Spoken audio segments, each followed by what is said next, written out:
Have you ever heard of Samson, the man of supernatural strength?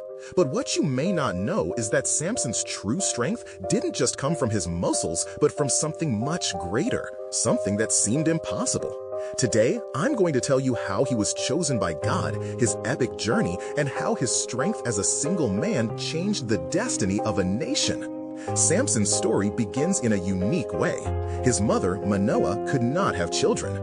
She and her husband, Manoah, prayed incessantly for a son. Then an angel of the Lord appeared to her and said, "You will have a son, and he will be consecrated to God from the womb. Do not cut his hair, for he will be a Nazirite, destined to deliver Israel from the Philistines."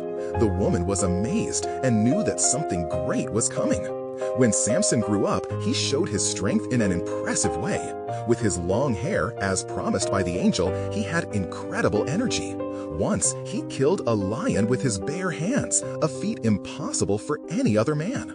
He was a true symbol of power, but there was something even greater behind that strength. But Samson did not use his strength for personal gain. God had chosen him to be a leader and liberator for the people of Israel, who were subjugated by the Philistines. He began to confront the Philistines with courage. In one of the battles, he killed 1,000 Philistine soldiers with the jawbone of a donkey. Yes, 1,000. This was one of the greatest miracles of strength ever seen. But even with so much strength, Samson had a weakness. He fell in love with Delilah, a Philistine woman. The Philistine leaders knew this and offered Delilah a great reward if she could discover the secret of Samson's strength. She, with her sweet words, went after this answer. She repeatedly asked, "Samson, what is the secret of your strength?" He initially lied, but Delilah's persistence was stronger, and finally he revealed the secret. "If my hair is cut, my strength will disappear." With that, Delilah cut Samson's hair while he slept. When he woke up, he thought he would still have his strength, but he was wrong. The Philistines captured him, blinded him, imprisoned him, and forced him to work as a slave. Samson's strength, which had been given by God, seemed to have disappeared along with his hair. He was humiliated and his fate seemed sealed. But even at rock bottom, Samson did not lose faith. He deeply repented and asked God for strength once more.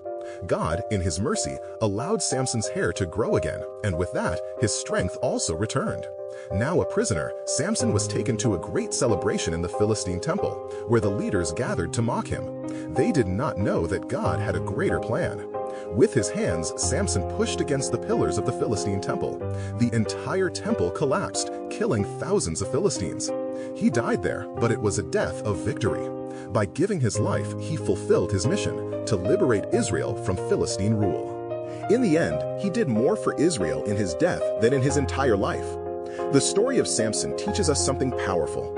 Even when everything seems lost, God's strength can manifest itself in the most unexpected moments. Samson was not just a strong man, but a man who, despite his flaws, was used by God to accomplish something great. True strength lies not only in muscles, but in the faith that moves mountains and can transform the impossible into possible.